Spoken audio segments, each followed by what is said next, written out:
प्रतिभूतियों पर ब्याज से संबंधित महत्वपूर्ण नियम, इम्पॉर्टेंट रूल्स क्या क्या हैं, ध्यान देंगे।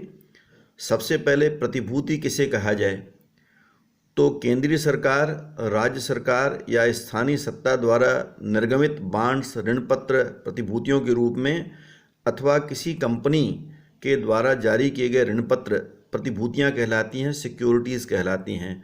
इन पर ब्याज 6 महीने में यानी छमाही, हाफ ईयरली अथवा वार्षिक आधार पर इसके अंतर्गत देय होता है।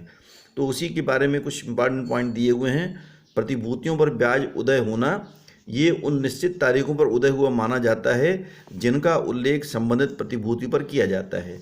जैसे मान लीजिए ब्याज आपका 30 जून और 31 दिसंबर को मिलेगा, तो ये 2 ब्याज की तिथियां हो गई, या 1 मार्च और 1 सितंबर को देय होगा, तो 2 ब्याज की तिथियां इसके अंतर्गत हो जाएंगी। यदि करदाता लेखा पद्धति नियमित रूप से न रखी जाए तो प्रतिभूतियों पर ब्याज जिस गत वर्ष में ब्याज देय होता है उस वर्ष में आपका टैक्सेबल माना जाएगा। यानी वाणिज्यिक पद्धति और एक होता है रोकड़ पद्धति। रोकड़ पद्धति के अनुसार जब ब्याज प्राप्त होगा तब टैक्सेबल होगा, और नियमित लेखा पद्धति के अनुसार जब ब्याज देय होता है तब आपका टैक्सेबल इसके अंतर्गत माना जाता है। अब प्रतिभूतियों के क्रय विक्रय की दिशा में ब्याज पर कर कौन देगा, तो स्वाभाविक है कि जो 2 ब्याज की तिथियों के बीच प्रतिभूतियों का क्रय विक्रय होने पर अगली ब्याज की तिथि पर मिलने वाले ब्याज पर कर वही देगा जो उस तिथि पर प्रतिभूति का स्वामी हो। इसको एक एग्जाम्पल द्वारा हम समझते हैं। मान लीजिए एक करदाता एक्स है, उसके पास 1 अप्रैल 2019 को 4 लाख रुपए के 12% वाले ऋण पत्र हैं। ब्याज देय होने की तिथियां बताई गई हैं 30 जून और 31 दिसंबर। अब ये 4 लाख का 12% हम निकालेंगे, ये हो जाएगा आपका 48,000। इसमें 30 जून 19 को 24,000 का ब्याज देय हो जाएगा और 31 दिसंबर 2019 को 24,000 का ब्याज इसको मिलेगा, क्योंकि 2 ब्याज की तिथियां आपको प्रश्न में दी हुई हैं। कुल मिलाकर यदि ये पूरी प्रतिभूतियां वर्ष भर एक्स अपने पास रखता है तो 48,000 रुपये पूरी रकम जो है वो आपका एक्स के खाते के लिए कर योग्य मानी जाएगी। लेकिन दूसरा पॉइंट जो मैंने बताया, ब्याज कौन देगा कर, यदि मान लीजिए इसका विक्रय वाई को 1 सितंबर 19 को कर दिया जाता है, तो 1 सितंबर 19 यानी 30 जून 19 और 31 दिसंबर 19 के बीच की तारीख है। अब पहला 6 महीने का ब्याज जो 24,000 मिलेगा ये एक्स के लिए टैक्सेबल हो जाएगा, और दूसरा ब्याज जो है आपका जो 31 दिसंबर को दिए होगा वो वाई के लिए कर योग्य माना जाएगा। तो दोनों के बारे में अलग अलग इस प्रकार से हम जोड़ेंगे। तीसरा बिंदु है प्रतिभूतियों के क्रय विक्रय पर कमीशन, ये कटौती योग्य नहीं होता है। जो भी दलाली या कमीशन हमको देना पड़ा, प्रतिभूतियों के विक्रय से जो लाभ होता है यह पूंजीगत लाभ माना जाता है, इसलिए पूंजी लाभ शीर्षक में इसके अंतर्गत टैक्सेबल माना जाता है। अब प्रतिभूतियों के प्रकार, ये 2 प्रकार की होती हैं, एक आपका सरकारी प्रतिभूतियां और एक आपका गैर सरकारी प्रतिभूतियां।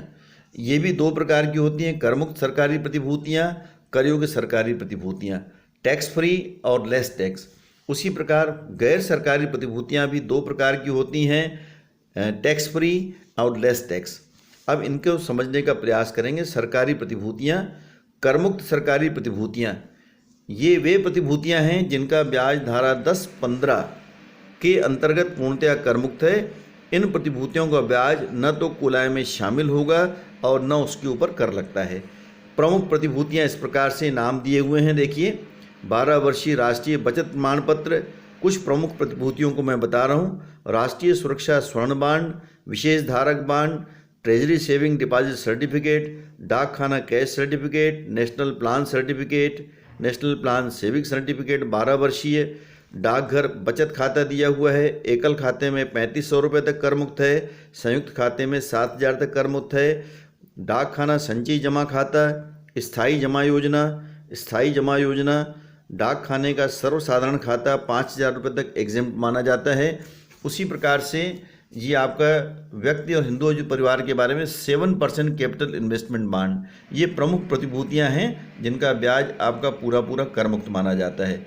इनमें से कोई भी पॉइंट हमको प्रश्न में मिलेगा तो उसको हम शामिल नहीं करेंगे, कर मुक्त माना जाएगा। दूसरा होता है कर योग्य सरकारी प्रतिभूतियां। इसमें शब्द कर योग्य लिखा हुआ नहीं रहेगा, केवल लिखा होगा केंद्र सरकार के बांड, राज्य सरकार के बांड, तो हम कर योग्य इसके अंतर्गत मान लेंगे, क्योंकि एग्जेम्प्टेड नहीं लिखा हुआ है। ये प्रतिभूतियां केंद्र सरकार अथवा राज्य सरकार द्वारा निर्गमित की जाती हैं। इन प्रतिभूतियों का ब्याज कर योग्य होता है, परंतु इनके ब्याज पर उद्गम स्थान पर कर की कटौती नहीं की जाती, यानी इन प्रतिभूतियों का ब्याज सकल नहीं किया जाता है। बिना टैक्स काटे हुए गवर्नमेंट क्या करती है, हमको ब्याज का भुगतान करती है। जितना भी ब्याज मिलता है पूरा पूरा टैक्सेबल माना जाता है, उसके बाद टीडीएस नहीं कटता, इसलिए सकल भी नहीं बनाते। अब उसके बाद देखेंगे गैर सरकारी प्रतिभूतियाँ। इसमें करमुक्त गैर सरकारी प्रतिभूतियाँ होती हैं। इनका ब्याज वास्तव में, इसमें क्या होता है, इसमें ब्याज वास्तव में करमुक्त नहीं होता है, क्योंकि देय कर प्रतिभूति निर्गमित करने वाली संस्था स्वयं अपने पास से देती है। ये करमुक्त इसलिए कही जाती हैं क्योंकि ब्याज की कुल रकम बिना कर काटे हुए करदाता को मिल जाती है। करदाता को लगता है कि मेरे को पूरा ऐसे ही मिल गया। जैसे मान लीजिए अभी 4800 रुपये का, आपको 48,000 रुपये का ब्याज मैंने बताया, 4 लाख का 12%, तो 48,000 रुपये पूरा का पूरा जो है वो करदाता को मिल जाएगा बिना टैक्स काटे हुए, और उसके ऊपर जो टैक्स लगता है वो कंपनी अपने पास से पे करती है। इसलिए करमुक्त गैर सरकारी प्रतिभूतियाँ कहलाती हैं। जबकि दूसरा जो होता है, इसमें कर योग्य गैर सरकारी प्रतिभूतियाँ जो होती हैं, इनमें कर योग्य प्रतिभूतियों से आशय उन प्रतिभूतियों से है जिन पर ब्याज का जो प्रतिशत दिया रहता है उसके हिसाब से निकाली हुई ब्याज की रकम में से आयकर घटाकर शेष राशि प्रतिभूति धारियों को दी जाती है। जैसे मैंने बताया आपका 4 लाख का 12% 48,000 हुआ। 48,000 में 10% 4800 रुपये टैक्स काट देंगे, 43,200 करदाता के हाथ में इसके अंतर्गत मिलता है। इसलिए क्या है, कुछ परिस्थितियों में ब्याज को हमको सकल करने की आवश्यकता होती है। तो प्रतिभूतियों पर ब्याज को सकल बनाने के नियम, ये 3 नियम बड़े महत्वपूर्ण हैं, इसको ध्यान देंगे। करमुक्त गैर सरकारी प्रतिभूतियों का ब्याज हमेशा सकल बनाया जाएगा, चाहे ब्याज की दर दी हो अथवा प्राप्त राशि। प्राप्त राशि दिया है तो भी ग्रासअप करेंगे, दर दिया हुआ है तो भी ग्रासअप करेंगे।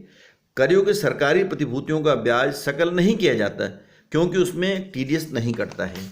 और तीसरा जो महत्वपूर्ण नियम है, कर योग्य गैर सरकारी प्रतिभूतियों का ब्याज यदि प्राप्त दिया हो तो उसे सकल किया जाता है, तथा यदि ब्याज की दर दी हो तो ब्याज को सकल नहीं किया जाता। आगे मैं एग्जाम्पल के माध्यम से इनको अगले लेक्चर में आपको क्लियर करूँगा। Thank you.